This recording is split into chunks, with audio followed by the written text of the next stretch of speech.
کارگل ایک ایسا آپریشن تھا جس میں ایک تدبیراتی جنگ، ایک ٹیکٹیکل بیٹل کو ایک پولیٹیکل فرنٹ پہ ہم ہار گئے، کیونکہ پوری دنیا کا پریشر ہمارے خلاف تھا، انٹرنیشنل انوائرمنٹ ہمارے خلاف ہوگی، اسی طرح جیسے 1971 میں ہوئی تھی۔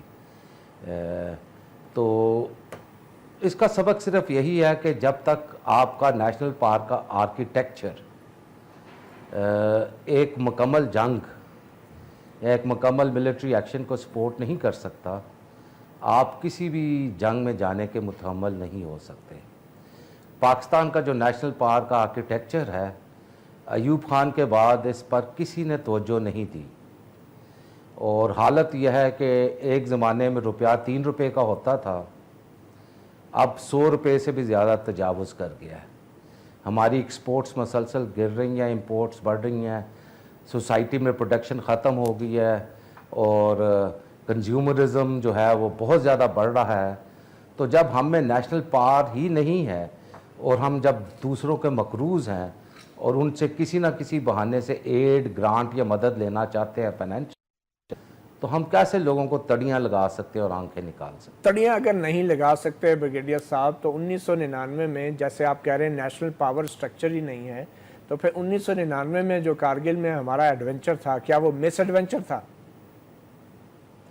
وہ مس ایڈونچر اس لحاظ سے نہیں تھا کہ اس طرح کے ایڈونچرز انڈیا کر چکا تھا پاکستان کے خلاف نہ صرف سیاچن میں بلکہ کرن میں، لسوا میں، مختلف جگہوں پر۔ یہ اسی قسم کا آپریشن تھا جو کہ بہت بریلینٹلی ایکسیکیوٹ ہوا۔ دراز کارگل کو تقریباً پاکستان کی مسلح افواج نے کاٹ دیا تھا انڈیا سے۔ جو ان کی سیاچن میں بریگیڈ تھا وہ مکمل طور پہ گھیرے میں آ چکا تھا، لیکن ہم اس کو پولیٹیکلی سسٹین نہیں کر سکے۔ تو کیا ہم ملیٹریلی اس کو سسٹین کر سکتے تھے کارگل کو بریگیڈیئر صاحب؟ دیکھیں جی، ملٹری ایک انسٹرومنٹ ہے سیاسیات کا، military is an instrument of policy. جو ہائیسٹ لیول تھا اس پہ جو ہمارے وزیر اعظم تھے وہ سسٹین نہیں کر سکے، گو کہ انہوں نے اس کی اجازت دی تھی، انہوں نے خود اس مکمل آپریشن کا جائزہ لیا تھا، ان کی آشیرواد شامل تھی، لیکن وہ سسٹین نہیں کر سکے، نہ ان کا کیبنٹ۔ بریگیڈیئر صاحب، کیونکہ آپ اس وقت خود کارگل آپریشن کے مجھے کہنا چاہیے بانیوں میں سے تھے، عسکری سطح کے اوپر، تو شاید آپ آج تک یہ ماننے کو تیار نہیں کہ شاید وہ ایک غلطی تھی جس کو پولیٹیکل گورنمنٹ کو بھی علم میں نہیں تھا کہ اتنی بڑی ایڈونچر ہو رہی ہے۔ پہلی چیز تو میں یہ وضاحت کر دوں کہ میں اس کے بانیوں میں سے نہیں تھا، وہ ہمارا ایک اور ڈویژن تھا جو اس سے ڈیل کرتا تھا۔ آپریشن کو شروع کرنا جو تھا اس میں پولیٹیکل کنسنسس شامل تھا، لیکن جب آپریشن اپنی انتہا کو پہنچ گیا تو پاکستان پہ اتنا پریشر ڈالا گیا کہ ہماری جو سیاسی قیادت تھی اس پریشر کو برداشت نہیں کر سکی۔ آپ یہ یاد رکھیں کہ انڈیا کے پاس 155 ملی میٹر کی بوفر گنیں تھیں جو کہ وہ صحرائی علاقوں میں پاکستان کے خلاف استعمال کرنے کے لیے انہوں نے اپنی آرمڈ فارمیشنز اور ریپڈ ڈویژنز اور ان میں رکھی ہوئی ہیں۔ وہ تمام گنیں جو تھیں منتقل ہو چکی تھی کارگل کے اندر، اور وہ ڈائریکٹ فائر کر رہی تھی، اور اس کے اندر ایمونیشن جو استعمال ہو رہا تھا وہ گائیڈڈ ایمونیشن تھا۔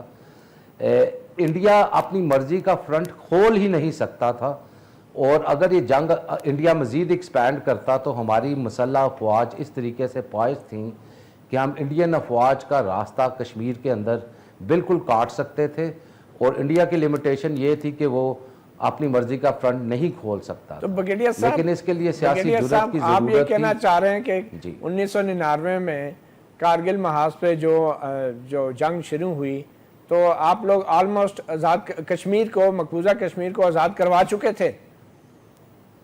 کروا سکتے تھے، اچھا، کیونکہ انڈیا نے ایک بہت بڑی کانسنٹریشن آف فورس کر دی تھی کشمیر میں، ان کے پاس ہیوی آرٹلری موجود نہیں تھی، راجستھان اور پنجاب کے سامنے وہ ساری شفٹ ہو چکی تھی، ایک فورس امبیلنس تھا ان کا، اور اس فورس امبیلنس کو ہم بڑے مؤثر طریقے کے ساتھ ایکسپلائٹ کر سکتے تھے۔ ٹھیک ہے، تو کیا جنرل مشرف صاحب کو یہ معلوم نہیں تھا کہ انٹرنیشنل لیول پہ یہ جنگ زیادہ دیر جاری نہیں رہ سکتی؟ یہ تو آپ سوال ان سے کیجئے کیونکہ جب یہ جنگ شروع ہو گئی تھی اور ہمیں بھی علم ہوا کہ یہ جنگ شروع ہو گئی ہے تو ہماری جو ڈسکشنز ہوتی تھیں اس میں ہم کئی لوگوں نے اظہار کیا کہ یہ جنگ سسٹینیبل نہیں ہوگی. ٹھیک ہے بغیر صاحب، آپ جلدی سے ایبٹ آباد کی طرف آتے ہیں، پھر ہم اعزاز کی طرف بھی آنا ہے. جو آج 2 مئی کے دن ہم بیٹھے بات کر رہے ہیں کہ ایبٹ آباد کمیشن کی جو رپورٹ ہے اس کو منظر عام پہ آنا چاہیے، کتنا اہم ہے اس رپورٹ کا منظر عام پہ آنا؟ اور اگر وہ منظر عام پہ نہیں بھی آئی تو کیا وہ رپورٹ کم از کم ہمارے افواج پاکستان کے سامنے موجود ہے ان کے کچھ سیکھنے کے لیے، یا ابھی تک کسی ادارے کو بھی وہ فراہم نہیں کی گئی؟ جہاں تک ایبٹ آباد کمیشن رپورٹ کا تعلق ہے، اگر وہ رپورٹ فراہم نہیں کی گئی یا اس کو اوپن نہیں کیا گیا، اس کا پاکستان کی مسلح افواج سے کوئی تعلق نہیں ہے. کیونکہ مجھے یقین ہے اور میں اس ادارے کا حصہ رہا ہوں کہ پاکستان کے تینوں مسلح افواج نے ایبٹ آباد کے اوپر اپنی ان ہاؤس اسٹڈی کی ہوگی اور وہ تمام عوامل انہیں معلوم ہوں گے جس کی وجہ سے امریکہ ایبٹ آباد میں ریڈ کرنے میں کامیاب ہوا تھا. اور جو غفلت کے بلائے تاکہ اس کے کہ وہ منظر عام پر نہ آئے یا نہ آئے، لوگوں کو علم ہوگا مسلح افواج میں کہ وہ کیا عوامل تھے. اور جو غفلت کے مرتکب لوگ ہیں ان کو سزائیں بھی مل گئی ہوں گی؟ میرا نہیں خیال اس میں غفلت کا کوئی ایلیمنٹ ہے، کیونکہ یہ انسیڈنٹ اب خاصا پرانا ہو گیا. لیکن اگر آپ اس سے پہلے ہونے والے واقعات کو اور اس کے بعد والے واقعات کو جوڑیں تو بہت زیادہ مواد سامنے آتا ہے. افغانستان میں امریکہ کی پالیسی فیل ہو رہی تھی. جنرل میکرسٹل جو تھے پریزیڈنٹ اوباما کو ریفیوز کر چکے تھے. پریزیڈنٹ اوباما کی سرجرز افغانستان میں فیل ہو ہائی لیول پہ جانے سے پہلے ہم اگر اپنی جو لوجسٹیکل ہمارے ڈیفنس کے معاملات تھے، ریڈارز جو تھے ان کی، میں اسی پہ آ رہا ہوں تو اس طرف اگر آ جائیں، میں اسی پہ آ رہا ہوں. ایک آسان سکیپ گوٹ اوباما ایڈمنسٹریشن نے ڈھونڈ لی کہ افغانستان میں ان کا جو فیلئر تھا اس کی ذمہ داری جو ہے پاکستان پر عائد انہوں نے کرنی شروع کر دی. اور اس کے بعد پروپیگنڈا شروع ہوا اور اس پروپیگنڈا میں سر فہرست پاکستان کی مسلح افواج تھی. اور یہ پروپیگنڈا اب بھی چل رہا ہے. گو کہ یہ غلط ہے لیکن وہ اس پہ یقین رکھتے ہیں کہ اپنی ویکنیسز کو کور کرنے کے لیے. لہٰذا کئی آپریشنز ہوئے، ریمنڈ ڈیوس کا ہوا، ایبٹ آباد کا ہوا، پھر سلالہ کا ہوا. تو ایک مقصد ان کا یہ تھا کہ پاکستان کی مسلح افواج کو دکھایا جائے کہ وہ کتنی ولنریبل ہیں، ان کے دانت کھٹے کیے جائیں، ان کو کلائنٹ یا ویلیبل کیا یہ مقصد حاصل کرنے کے لیے اسامہ بن لادن جیسے اتنے بڑے ہدف کو انہوں نے کیپچر کیا کہ پاکستانی افواج کو نیچا دکھایا. یہ دیکھیں جی، جہاں تک اسامہ بن لادن کا پاکستان میں آنے کا تعلق تھا، اس پہ بہت کچھ لکھا جا چکا ہے. سیمر ہرش نے بھی لکھا ہے، بروس ریڈل نے بھی لکھا ہے. CIA کی اپنی رپورٹ ہے جو کہ پبلک ہو چکی ہے. یہ ماننے کے لیے کوئی بھی سوجھ بوجھ رکھنے والا انسان یہ ماننے کے لیے تیار نہیں ہے کہ امریکہ یا ان کے الائز میں سے کسی کو معلوم نہیں تھا کہ اسامہ بن لادن ایبٹ آباد میں موجود ہے. اور ہمیں بھی معلوم نہیں تھا. یہ تو اب بات جو ہے وہ یہ رپورٹ ہی بتائے گی. لیکن جو شواہد ہیں وہ اس ڈائریکشن میں ہیں، جیسے کہ ریڈ کے فوراً بعد صدر پاکستان کا ایک مقالہ امریکہ کے اخبار میں آ گیا. پھر پریزیڈنٹ اوباما نے بھی کہا کہ ہم پاکستان کے مشکور ہیں. CIA کی رپورٹ جو اب بھی انٹرنیٹ پہ موجود ہے وہ کہتی ہے کہ آپریشن پاکستان کی کوآپریشن کے بغیر ہو ہی نہیں سکتا تھا. تاثر جا رہا ہے کیا ہوگا کہ آگے سے ہم نے ریئیکٹ ہی نہیں کیا، تو یہ بھی تو ایک تعاون ہی ہے.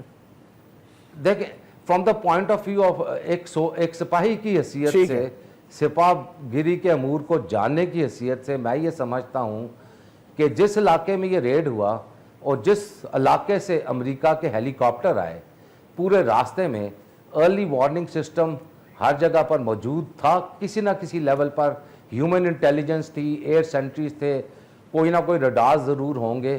یہ بغیر کسی کمپلسٹی کے یہ ایبٹ آباد تک پہنچ نہیں سکتے. اس کا مطلب ہے یاد رکھیں راستے میں انہوں نے یہ کمپلیسٹی سے مراد یہ ہے کہ ہمارے ادارے بھی ملوث ہو سکتے ہیں اس میں، آپ یہ کہہ رہے ہیں. کسی نہ کسی لیول پہ کمپلیسٹی تھی. ٹھیک ہے. اور اس کا کمپلیسٹی کو اردو میں ہم ملوث ہونا کہہ سکتے ہیں. کمپلیسٹی کو اردو میں ملوث ہونا کہہ سکتے ہیں. سنیں جی میری بات سنیں. صدر پاکستان نے ایک مقالہ لکھا امریکہ کے اخبار میں, اور ابھی جو بلبل کی راگیں لاپتے رہے ہیں حسین حقانی صاحب, وہاں سے بھی کافی آپ کو ہنٹس مل جاتی ہیں. پھر اشرف جہانگیر قاضی صاحب نے اخبار میں ایک آرٹیکل لکھا جس میں انہوں نے کچھ ہنٹس تھرو کی, جو کہ اس کمیشن کے ممبر تھے. تو ساری چیزیں کلیئر ہو جاتی ہیں اس سے. 12 سوال پھر بھی مفروضے صاحب کی یہی ہے بنیاد پہ کہہ کہ سکتے ہیں آصف علی کہ زرداری کوآپریشن صاحب تھی. جو اس وقت صدر تھے وہ obviously ریڈارز کا کنٹرول ان کے ہاتھ میں تو ہے. اپنے گریبان میں بات کریں 2 مئی کے حوالے سے ابتداد میں امریکی آپریشن کے اوپر بات ہو رہی ہے. ہمارے ساتھ موجود ہیں سینئر صحافی جیو نیوز ٹیلی ویژن کے اعزاز سید. اعزاز سید, آپ نے تو یہ کتاب بھی لکھی, مگر سب سے اہم سوال 6 سال گزر گئے ہیں, آج تک کسی سیاسی حکومت کو, پہلے پیپلز پارٹی کی جمہوری 5 سالہ دور گزرا, اب ماشاءاللہ نون لیگ کا جمہوری 5 سالہ دور اللہ کرے پورا بھی ہو جائے گا آخری سال میں. تو کیا وجہ ہے کہ یہ رپورٹ منظر عام پہ نہیں آ رہی؟ آپ کی کیا اطلاعات ہیں؟ خاص کر موجودہ جو سول ملٹری کشیدگی ہے, اس کا مطلب ہے عوام محروم رہیں گے, اندھیرے میں رہیں گے کہ اتنا بڑا واقعہ ہو انہیں کچھ پتہ نہیں چلے گا؟ بالکل متی, شاید عوام جو الیکٹڈ گورنمنٹس ہیں وہ نہیں چاہتی کہ وہ کسی طریقے سے جو ملٹری اسٹیبلشمنٹ ہے اس کو ناراض کریں. آپ نے جو بات کا آغاز, پروگرام کا آغاز کیا وہ کارگل کے واقعے سے کیا. موجودہ جو وزیر اعظم ہے جب اپوزیشن میں تھے, جب ایگزائل میں تھے, یہ بیان دیا کرتے تھے کہ میں کارگل کی انکوائری کرواؤں گا. آج تک کارگل کی انکوائری نہ ہوئی نہ وہ سامنے آئی. اگر وہ ہوئی بھی ہے تو فوج کے اندر ہوئی ہوگی, جو یقینی طور پہ ہمیں نہیں پتہ. میں بڑی بدقسمتی سے یہ آپ کو بات بتا رہا ہوں, بڑے افسوس کے ساتھ یہ ریفرنس دینا پڑ رہا ہے مجھے, بریگیڈیئر صاحب بھی بیٹھے ہیں ہمارے ساتھ, کہ کارگل کی انکوائری رپورٹ میں نے پڑھی ہے. آپ نے پڑھی؟ اور کارگل کی جو انکوائری رپورٹ جو میں نے پڑھی ہے وہ ہندوستان میں جو را کے سابق سربراہ ہیں انہوں نے, جو ہندوستان کے اندر کارگل کی انکوائری رپورٹ ہوئی ہے, انہوں نے اپنی کتاب کشمیر دا واجپائی ایئرز میں شائع کر دی ہوئی ہے. اچھا, اب آپ یہ دیکھیے کہ ہندوستان کے اندر کارگل کی انکوائری ہوتی ہے, جو لوگ ذمہ دار ہیں ان کی ذمہ داری کا تعین ہوتا ہے, اور ان کی جو رپورٹ ہے وہ شائع ہوتی ہے, اخباروں میں بھی شائع ہوتی ہے, اور ان کی را کے فارمر چیف وہ اپنی کتاب میں اس کو شائع بھی کر دیتے ہیں. یہ جو سولین جو ہماری لیڈرشپ ہے, ان کو تو ہم سمجھتے ہیں یہ طاقتور ہی نہیں ہے, اور آپ کو بھی پتہ ہے ان کی کتنی ساری طاقت ہے. یہ تو ایک ٹویٹ آتی ہے تو آپ دیکھ لیں, اس کے بعد بالکل خاموشی. آپ کے پروگرام میں بھی کوئی مسلم لیگ نون کا بندہ مجھے نظر نہیں آیا.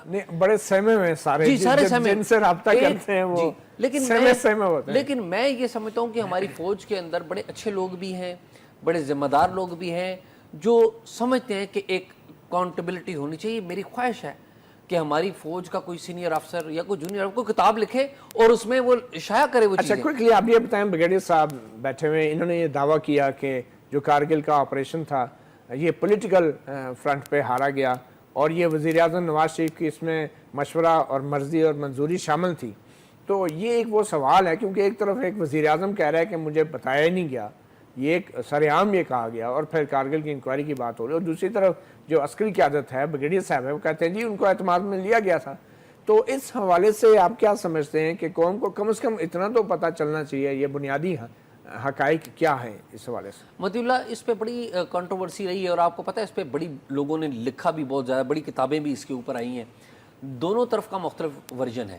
نواز شریف صاحب کہتے ہیں مجھے بالکل نہیں بتایا گیا, مجھے اس وقت بتایا گیا جب یہ آگے موو کر چکے تھے. وہ کہتے ہیں کہ مجھے بتایا گیا, لیکن اس وقت بتایا گیا جب یہ موو کر چکے تھے.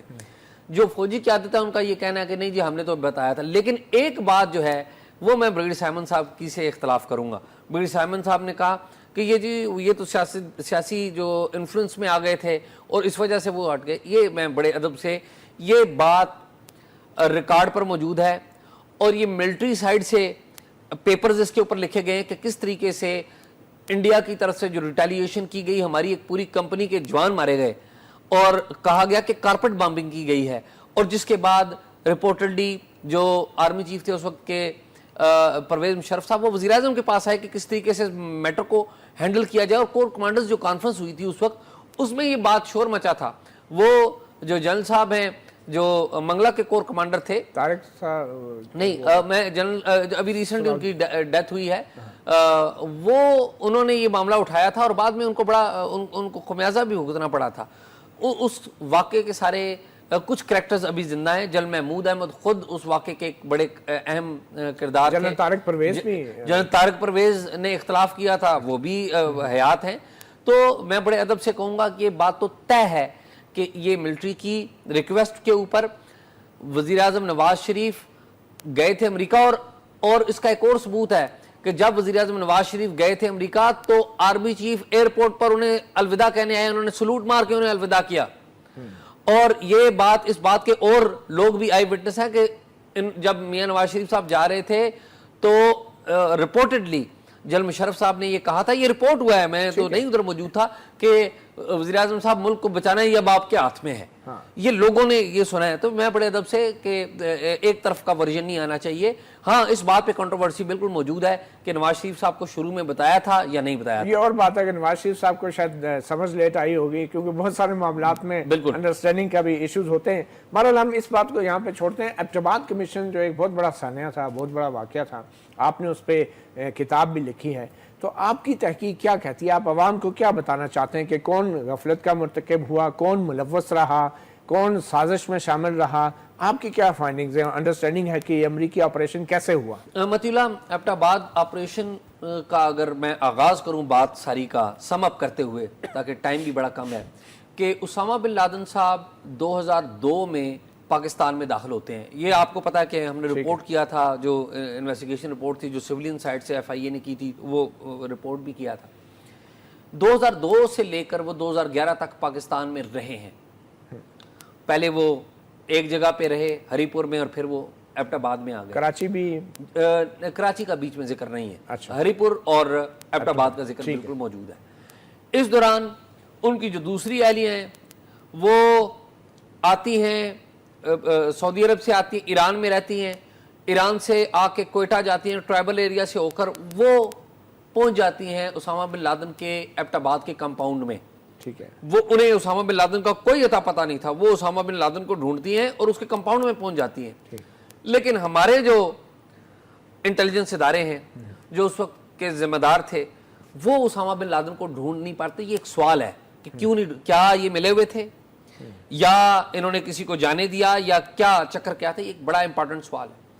دوسری بات یہ ہے کہ اس وقت جو ذمہ دار تھے کہ جس جگہ سے وہ ہیلی کاپٹر اڑے افغانستان سے، وہ ہماری جو پشاور کور ہے اس سے اڑتے ہوئے ہمارے اسی علاقے میں ایبٹباد میں آ کے اترتے ہیں، اور کسی جگہ کوئی ریٹیلیشن نہیں ہوتی، نہ فضائی ریٹیلیشن ہوتی ہے. بعد میں طیارے اڑائے تھے انہوں نے، ایئر فورس نے، لیکن وہ جا چکے تھے. مگر آپ کے خیال میں کمیشن کی جو رپورٹ ہے کتنی اہم ہے؟ اگر وہ منظر عام پہ آ بھی گئی تو کیا اس میں کوئی ایسی چیز ہے کہ جس سے کوئی فائدہ ہوگا ہماری قوم کو؟ میں وہی عرض کرتا ہوں.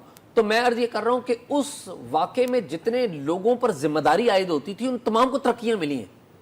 اگر میجر جنرل تھے ان کو لیفٹیننٹ جنرل بنا دیا گیا، جو کور کمانڈر تھے اس وقت کے ان کو سیکٹری ڈیفنس بنا دیا گیا، جو اس وقت اس اکیڈمی کے سربراہ تھے جنرل راحیل شریف، اس اکیڈمی کے کمانڈنٹ تھے، وہ اس موقع کے اوپر بھی آئے تھے، وہ آرمی چیف بنے. اور جو وہاں پر اور بھی جو جونیئر تمام کے تمام، اکیڈمی کی سیکیورٹی تو اکیڈمی سے باہر تھا نہیں، لیکن وہ پریمیسز تو وہ ہے. لیکن میں عرض یہ کر رہا ہوں کہ وہ اس واقعے کے جتنے بھی ڈائریکٹ یا انڈائریکٹ ذمہ دار تھے تمام کو پروموشنز ملی ہیں، کسی کا ہیڈ رول نہیں ہوا. اور یہ بات ثابت ہو گئی ہے کہ پاکستان میں اگر نیشنل سیکیورٹی کے اوپر جتنی بھی بڑا بلنڈر آپ کر دیں آپ کو کوئی پوچھنے والا نہیں ہوگا. اور آپ یہ دیکھیے، آپ وہ دن یاد کریے کہ جب یہ معاملہ اٹھا پاکستان کی پارلیمنٹ میں، اور پاکستان کے جو اس وقت کے وزیر اعظم تھے انہوں نے کہا کہ ہم تو یہ پوچھتے ہیں کہ یہ اسامہ کس ویزے کے اوپر آیا تھا، تو ایک نیشنل نیریٹو موڑنے کی کوشش کی اور میڈیا کو استعمال کیا گیا، اور ہم میڈیا کے لوگ استعمال ہوئے، جس میں یہ ایشو اٹھایا گیا کہ یہاں پر امریکی جو موجود تھے ان کو ویزے کون دے رہا تھا، اور میمو کمیشن کا ایک اور میمو کمیشن کا. تو میں عرض یہ کر رہا ہوں کہ یہ سوال نہیں اٹھایا گیا کہ وہ یہاں پر کر کیا رہا تھا، کیا وہ خود آیا تھا یا کوئی لایا تھا اس کو، اور اگر کوئی لایا نہیں تھا. اب مجھے یہ بتائیں نا، جسٹس جاوید اقبال صاحب سپریم کورٹ کے سابق جج تھے، ان کی سربراہی میں جو کمیشن بنا، آپ کے خیال میں اس کمیشن میں کوئی ٹھوس بات ہوگی، اس کے منظر عام پہ آنا چاہیے؟ متی، جو ایک ورژن اس کا آیا، 3 ورژنز میں سے ایک ورژن اس کا آیا ہے، وہ بڑا لیتھل ہے، اس کے اوپر بڑی بات ہو چکی ہے، اور وہ کہتے ہیں ڈرافٹ ہے، وہ حتمی نہیں ہے. 3 ورژن میں سے ایک ورژن جو تیسرا اور حتمی ورژن ہے وہ سنا ہے بڑا مائلڈ ہے. ایک بات. دوسری بات یہ ہے کہ یہ جو کمیشن کمپوز کیا گیا تھا، یہ جو کمپوزیشن بڑی کنٹروورشل تھی. یہ جو جج صاحب ہیں جسٹس جاوید اقبال صاحب، یہ خود بڑے ڈاؤٹ فل جج ہیں. آپ کو یاد ہے کہ 9 مارچ کو جب 2007 کو جو سابق جو چیف جسٹس کو ان کو ڈیپوز کیا گیا تھا، افتخار چودھری کو ریفرنس بھیجا گیا تھا، ڈیپوز کیا گیا تھا ریفرنس کے ساتھ. تو یہ وہ صاحب تھے جنہوں نے حلف اٹھایا تھا، اور ان کے اوپر بڑے سوال ہیں ان کے اپنے کنڈکٹ کے اوپر ایز اے جج، اور کیونکہ بعد میں انہوں نے پھر پی سی او کا حلف اٹھا لیا اور پھر دوبارہ واپس آئے، تو ان کے کنڈکٹ کے اوپر بھی بڑے. سیکنڈ ٹائم جب وہ ہٹایا گیا تو انہوں نے نوکری پکڑ لی اور نوکری پکڑ لی پریس کونسل آف پاکستان. اور آج تک، اور سب سے امپورٹنٹ بات ہے کہ ان کی ذمہ داری تھی جسٹس جاوید اقبال کی، میں بڑے ادب اور احترام سے کہوں گا کہ انہوں نے کرمنل نیگلیجنس کا مظاہرہ کیا کہ مسنگ پیپل کے حوالے سے انہوں نے ذمہ داری ادا کرنی تھی، ورڈکٹ دینی تھی. یہ کمیشن بنا اور اس کے سربراہ یہ بن بیٹھے، آج تک ورڈکٹ نہیں، یہ مکمکہ کرواتے ہیں وہاں پر. بہرحال یہ بڑی سیریس باتیں ہیں. ہم ٹیلی فون پہ ہم نے کوشش کی جسٹس جاوید اقبال سے بھی آج رابطہ کرنے کی، رابطہ نہیں ہو پا رہا. انہوں نے وعدہ بھی کیا تھا انٹرویو دینے کا، آج تک ہمیں وقت نہیں ملا. ہماری کوشش ہے کہ جسٹس جاوید اقبال کو بھی ہمارا فورم ان کے لیے حاضر ہے، کچھ بھی وہ کہنا چاہتے ہیں. بریگیڈیئر صاحب، اب کوئکلی مجھے یہ بتائیں کہ ایبٹ آباد کمیشن کی جو رپورٹ ہے، اعزاز سید صاحب کا کہنا ہے کہ بہت سے لوگوں کو ترقیاں مل گئی، کوئی کارروائی ہوئی، کوئی آپ کے نالج میں ہے، آپ کی کیا انڈرسٹینڈنگ ہے کہ کسی کو اتنا بڑے سانے کے بعد تو کسی نہ کسی کا ہیڈز شوڈ ہیو رولڈ؟ اس وقت کے آرمی چیف کی کیا ذمہ داری تھی، ایئر چیف کی کیا ذمہ داری تھی، اور کس لیول کے اوپر اکاؤنٹیبلٹی ہونی چاہیے تھی؟ آپ کا کیا تجزیہ ہے؟ سب سے پہلے تو میں یہ کلیئر کر دوں، شاید آپ کے لیے یہ ایک حیران کن بات ہو، لیکن میں یہ سمجھتا ہوں کہ جہاں تک کارگل آپریشن کا تعلق ہے تو یہ آپریشن شروع ہونے سے پہلے وزیر اعظم پاکستان کو مکمل معلوم تھا اور انہوں نے اجازت دی تھی کہ یہ آپریشن کیا جائے. ادھر میں یہ بات ختم کرتا ہوں. جہاں تک ایبٹ آباد ریڈ کا تعلق ہے، میں نے آپ کو پہلے ہی کہہ دیا کہ فوجی نقطہ نظر سے یہ ایک ناممکن سی بات تھی کہ اتنی اسٹیلتھ کے ساتھ امریکنز ایبٹ آباد تک پہنچ جاتے، راستے میں ری فیولنگ بھی کرتے. کسی نہ کسی لیول پہ کوئی نہ کوئی کمپلیسٹی ضرور ہوئی ہوگی. اور یہ میں اب نہیں کہہ رہا. آپ کیا کہنا چاہ رہے ہیں؟ زرداری صاحب کہیں انہوں نے ریڈار بند کر دیے تھے، کمپلیسٹی آپ کیا کس کو پوائنٹ آؤٹ کر رہے ہیں؟ متی اللہ جان، میں یہ بات آج نہیں کر رہا ہوں، یہ آج سے 6 سال پہلے آپ ہی کے اخبار میں 8 مئی کو جو میرا مقالہ چھپا تھا اس میں بھی میں نے یہ بات کہی تھی، اور میں اس بات پہ قائم ہوں اور کنسسٹنٹ ہوں. پہلی چیز نہیں، کون ملا ہوا تھا؟ بتائیں تو صحیح، نام لیں آپ. پھر کیا سمجھتے ہیں؟ آئی تھنک یہ چیز جو ہے یہ ایبٹ آباد کمیشن کی رپورٹ ہی میں آئے گا. میں ہمیشہ ایک لفظ استعمال کرتا ہوں، آئس برگ ڈپلومیسی. جو برف کا تودہ پانی میں سمندر میں تیرتا ہے، اس کے 7 حصے سمندر کے نیچے ہوتے ہیں، ایک حصہ باہر نظر آتا ہے. یہ آپریشن آئس برگ ڈپلومیسی کا ہو سکتا ہے حصہ ہو. آپ مجھے یہ بتائیں گے کہ کیا اس میں کوئی ہماری عسکری کوتاہیاں بھی تھی یا نہیں؟ اس آپریشن کو روکنے میں ہماری انٹیلیجنس کی بھی کوئی کوتاہیاں تھی یا نہیں؟ اور اگر تھی تو کیا کوئی اندرونی انکوائری ہوئی، کوئی سبق سیکھا گیا، کوئی احتساب ہوا کسی کا یا نہیں؟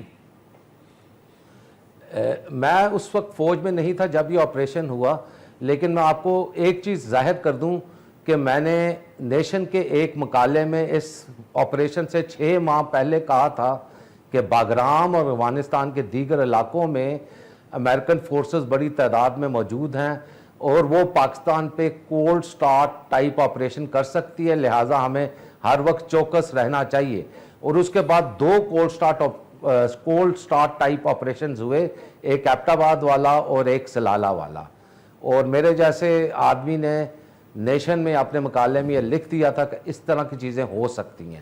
کیا ہماری ملٹری اسٹیبلشمنٹ یا انٹیلیجنس اسٹیبلشمنٹ میں سے کسی نے اس کو پڑھا؟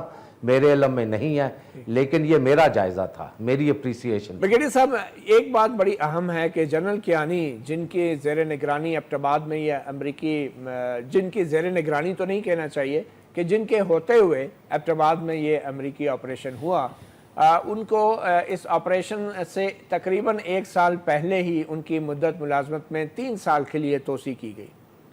اور یہ بھی محض اتفاق ہے کہ اس آپریشن سے کوئی چند ہفتے پہلے ISI کے اس وقت کے سربراہ جنرل پاشا جو تھے، ان کی مدت ملازمت میں 1 سال کی توسیع کی گئی. تو یہ جو توسیع تھی جنرل کیانی کی مدت ملازمت میں، کیا ایسا تو نہیں کہ شاید کسی کو یہ خدشہ ہو کہ نئی قیادت کی آنے کی صورت میں جو امریکہ میں 2006 سے اسامہ بن لادن کی تلاش جاری تھی، 2006 اور 2007 سے، اس کو نقصان پہنچ سکتا ہے کمان کی تبدیلی سے؟ کیا اس کا تعلق بھی ایبٹ آباد آپریشن سے ہو سکتا ہے؟ بالکل ہو سکتا ہے، اور جنرل کیانی کی جو 3 سال کی ایکسٹینشن تھی یہ ہونی نہیں چاہیے تھی، کیونکہ اس نے اس وقت کے پاکستان آرمی کے کمانڈ سٹرکچر کو مسمار کر دیا. ان کا 3 سال کا ٹینیور پورا ہو چکا تھا، انہیں چاہیے تھا کسی اور کے سپرد کر دیتے، اور 3 سال ہی کی ایکسٹینشن آفر کی گئی تھی جنرل احمد شجاع پاشا کو، لیکن انہوں نے صرف 1 سال کی لی تھی. لیکن ہم نے دیکھنا یہ ہے کہ اس 3 سال کی ایکسٹینشن سے پاکستان کو کیا فائدہ ہوا. پاکستان کو کوئی فائدہ نہیں ہوا. اس کا مطلب یہ ہے کہ کچھ قوتیں تھیں جو کہ آپریٹو تھیں، اور ان کی وجہ سے یہ سب کچھ ہوا. اور جو بھی نئے آرمی چیف ہوتے تو شاید یہ آپریشن کامیاب نہ ہو سکتا جو امریکہ نے ایبٹ آباد میں کیا. بالکل عین ممکن ہے، کیونکہ نئے آرمی چیف کے ساتھ انہیں ایک نئی ایکویژن بنانی پڑتی. ایک ملاقاتوں کا سلسلہ ہوتا ہے، ایک دوسرے کے ذہنوں کو جاننے کی کوشش کرتے، جو کہ ایک فطرتی عمل ہے. تو ان کے پاس ایک آرمی چیف تھے جن کا 4 ایئرز کا ٹینیور ہو چکا تھا. ٹھیک ہے، بہت شکریہ بغیر صاحب. ایک چھوٹی سی بریک لے کے ہم واپس آتے ہیں. وقفے کے بعد ہم بات کر رہے ہیں 2 مئی کی ایبٹ آباد میں امریکی آپریشن کے حوالے سے، اور اس کمیشن کی رپورٹ کے حوالے سے جو 6 سال سے پاکستان کے عوام کے سامنے نہیں رکھی گئی. Welcome back. اپنا گریبان میں 2 مئی ایبٹ آباد میں امریکی آپریشن کے حوالے سے بات ہو رہی ہے. ہمارے ساتھ موجود ہیں بریگیڈیئر طاہر صاحب شرف اور اعزاز سید سینئر جرنلسٹ. بریگیڈیئر صاحب، پہلے میں آپ کے پاس کوئکلی آنا چاہ رہا ہوں، یہ بتائیں کہ حال ہی میں جو ڈان لیکس کا مسئلہ ہوا اور D G S P R کی طرف سے ایک ٹویٹ آئی جس میں کہا گیا کہ جو نوٹیفیکیشن پرائم منسٹر نے جاری کیا، بقول D G S P R کے گو کہ وہ نوٹیفیکیشن نہیں تھا، مگر ٹویٹ میں کہا گیا جو نوٹیفیکیشن جاری کیا اس کو ہم ریجیکٹ کرتے ہیں. پہلی بات تو آپ یہ بتائیں بطور سابق فوجی، آپ سمجھتے ہیں یہ مناسب الفاظ تھے D G S P R کے؟ دیکھیں جی، میں نے تو اپنی ٹویٹ میں بھی اس چیز کو سپورٹ کیا ہے، اور آپ نے میرے ساتھ ٹویٹ کے اوپر مقالہ بھی کیا اور اس پہ بھی میں نے سپورٹ کیا.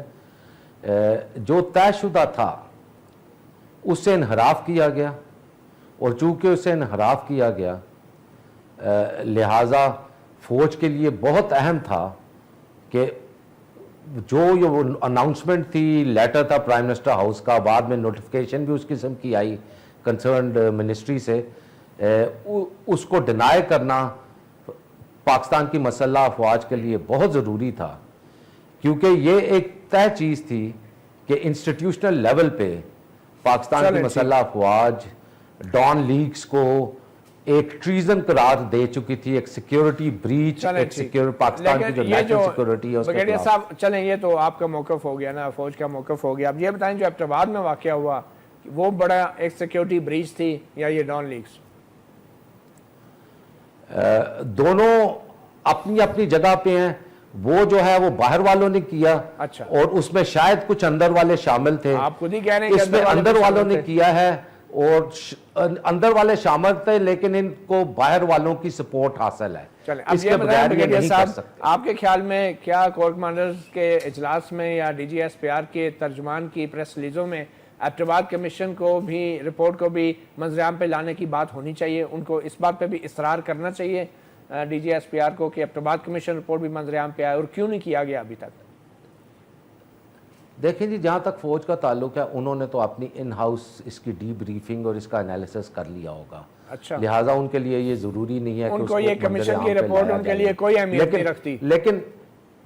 لیکن میرے جیسے لوگ یہ سمجھتے ہیں، ہم جو تجزیہ کرتے ہیں، ہم جو مقالہ نگار ہیں، ہم یہ سمجھتے ہیں کہ ان تمام لوگوں کو آشکار کیا جائے جو کہ اس کانسپریسی میں انوالو تھے یا جو اس نیگلیجنس میں انوالو تھے، خواہ وہ پاکستان کی مسلح افواج میں سے تھے، خواہ وہ سیاستدان تھے، جو بھی تھے. یہ رپورٹ منظر عام پہ بالکل آنی چاہیے. میں یہ سمجھتا ہوں آنی چاہیے، دودھ کا دودھ پانی کا پانی ہونا چاہیے، کیونکہ ہم نے بہت زیادہ تاریخ کے ادھار چکانے ہیں. ادھار چکانے بہت ضروری ہے. اعزاز سید، میں آپ کی طرف ہی آنا چاہوں گا. اب ایبٹ آباد کمیشن رپورٹ تو مریم اورنگزیب نے آج ابتباد میں خطاب کرتے ہوئے کہیں کہا کہ ہم تو منظر عام پہ نہیں لا رہے.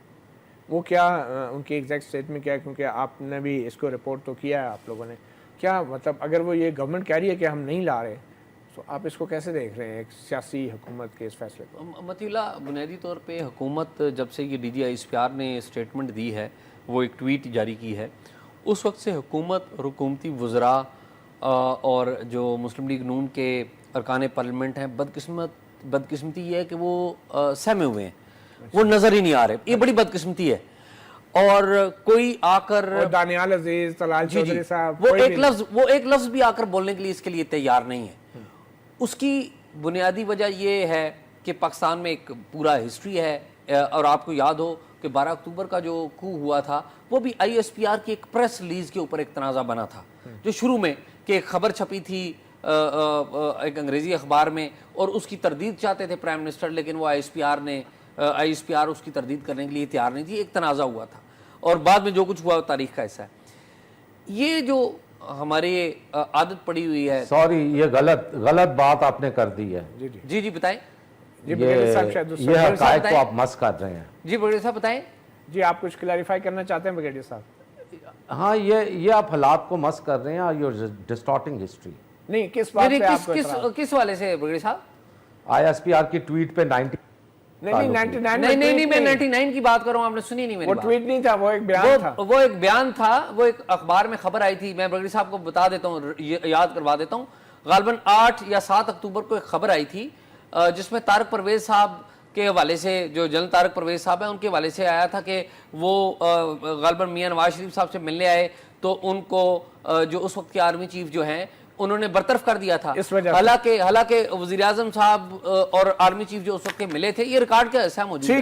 ٹھیک ہے. تو بات یہ ہے کہ ہم روٹی کو چوچو نہیں کہہ سکتے. مجھے یہ ریکارڈ اسی وقت سیدھا کر لینے دیجئے. 7-8 اکتوبر کی جو بات کر رہے ہیں، اس وقت جو سیاسی حکومت تھی وہ ایک کانسپریسی کر رہی تھی جنرل پرویز مشرف کو ہٹانے کی. اور یہ بات ہر جگہ پر آپ لوگوں کو پہلے پتہ چل گیا تھا. متی اللہ صاحب، یہ جو بریگیڈیئر صاحب ریئیکٹ کر رہے ہیں، اچھے آدمی ہیں بریگیڈیئر صاحب، میں آئی ریسپیکٹ ہیم. یہ بریگیڈیئر صاحب نہیں ریئیکٹ کر رہے. بیسیکلی یہ جو ان کی ٹریننگ ہے نا، کہ جتنے بھی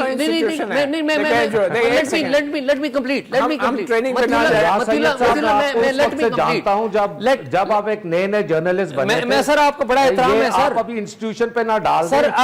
میری منطق پہ میرے ساتھ بحث سر سن لیجیے، میرے صبر سے میری بات سنیں. آپ کو بڑا دلی احترام ہے، کوئی آپ کی میں وہ ذات پہ نہیں. میں ایک دیکھیں، ایک مائنڈ سیٹ ہے.